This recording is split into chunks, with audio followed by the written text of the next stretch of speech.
Hey, everybody, just wanted to get on here and discuss the topic of should bomb dogs also be gun dogs? And the podcast I just did with Todd Wilbur created a lot of conversation on this topic specifically. So, first, let's get into are bomb dogs automatically gun dogs? And the reason for that belief is just because the dog is trained on black or smokeless powder, and that's what guns basically through the propellant of the bullet is what's in them, that's what they're hitting. And through the research that you see here on the screen that I was able to be a part of with Dr. Paola Tiedemann and her staff at Texas Tech, we wanted to find out the answer to that question. And through the research, what we discovered was dogs were really indicating to GSR, gunshot residue. But why is it believed by handlers who are bomb dog handlers that their dogs, just because they're trained on powders, are automatically gun dogs? Was a couple reasons for that. One, that's what they were told. Two, when they've put guns out in training, their dogs have either shown interest or even alerted. Even on that very, very first time they put a gun in the environment, the dogs have shown something. Because in a sense, the dog goes, this thing is novel, it doesn't belong here, therefore I'm going to pay attention to it. And as soon as the dog pays attention to it, the handler does what they do, in some cases help the dog out or reward or whatever. Some dogs may even full on generalize and respond to it. So therefore, there's confirmation bias behind that thought process, which was, oh, well, the dog automatically hit on it, without going into it, well, did the dog actually hit on the gun, or was it hitting on the thing because it didn't belong there and it was novel and it was hidden, and it falls under that detection dog cheat code that I share quite a bit. I haven't seen anybody that's taken a bomb dog, only trained on powders, and then did a blind lineup and put a gun in a blind lineup, an odor recognition test, what I'm saying. And in that odor recognition test, let's say it's 10 paint cans. There are a number of other odors in the other cans that are non-target odors. And also in there is the gun, which is the first time the dog's been exposed to the gun, which is what we did on testing. And when we did the testing version of this, very few bomb dogs actually hit the gun at all. So that's why when you put a odor item out that you believe your dog knows, and you put it in an environment and you put it in a way that matches the cheat code, the dog will go, ooh, this is pretty close to things that match what my job is. And it's stinky, doesn't belong here. My handler's doing the thing. There's been other dogs that have run it potentially. I'm going to go for it. Or at least going to show heavy interest in it. And then therefore the handler believes this is what has happened.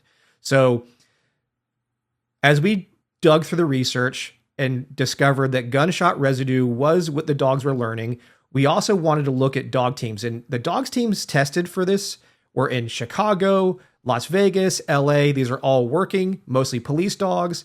And what we even learned, which I found even more unique, was dogs that were trained on firearms as a article for evidence and or tracking. Those dogs would hit GSR in blind lineups without the handlers ever formalized training to that, meaning that the dogs learned the GSR from the article being a gun and picked that out on their own. So the dogs were actually showing the same thing the machine was showing, which was gunshot residue is by far, in a way, the most prevalent odor.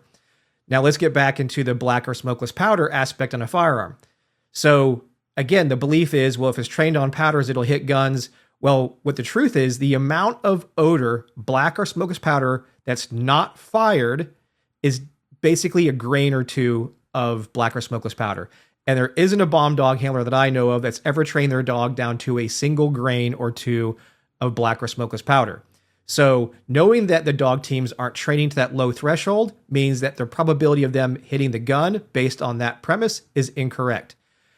Again, what we've discovered is through training, when a handler puts out a gun later on for a bomb dog, the dog's going to go, oh, this is just another odor, and they learn the GSR on them by themselves. Again, if the belief was that this is an automatic generalization, do it by testing through an odor recognition test, and you'll find out really quickly is your answer right or wrong. So let's get into the operational aspect of this, though. So we have two pieces. We have a commercial side, which is commercial security, and you have law enforcement. Both of these sides typically, or it's fairly popular to use bomb dogs that also find guns. So on the law enforcement side of this equation, law enforcement has more authority and power to direct resources based on action on find. So therefore, if a bomb dog handler is doing a proactive or reactive search, in most cases, due to their authority or their connection with specialized units, they are able to make decisions faster and control the scene or the area very quickly. Commercially, security teams don't have those authorities. If a dog indicates, they have to run up the flagpole. So if I'm doing a proactive or even reactive sweep as a commercial detection dog handler for a security company and my dog indicates, I have to treat this as an explosive indication. To assume it's firearms could be a deadly consequence to that assumption. Also, again, if my dog is trained on firearms on the commercial side of things and my dog actually alerts to something and I call it a bomb and the bomb, let's say it's run through all the processes and now we have resources such as bomb techs dealing with something that they believe could be a bomb and there's a reason for us to be there. And it turns out it's just a gun. But meanwhile, in the general vicinity was an actual explosive device that we never got to yet because everything halted because the dog alerted to a gun, could put those resources in jeopardy and increase risk.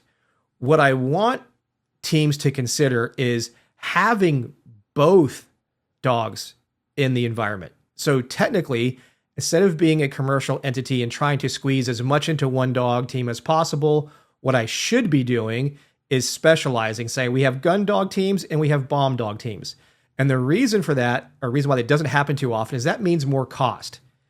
And when I'm driven by the money, I'm a commercial business, I have to make money, and I'm driven by money, I'm going to do the things that make this easier for me to make more money, versus saying to my clientele, hey, look, we have bomb dog teams and we have gun dog teams. This is the best way to implement this to look for either threat. When we put it all into one, there are what I feel is unacceptable risks to public at large and the resources directed to respond to a dog who potentially looks for explosives but indicates to a firearm. Now, again, on the law enforcement side of things, when law enforcement teams are trained in both, many times there's certain mission aspects that tell me what we're going to do. So for example, we have various technologies in our city called Shot Spotter. And when shots go out, this thing goes off.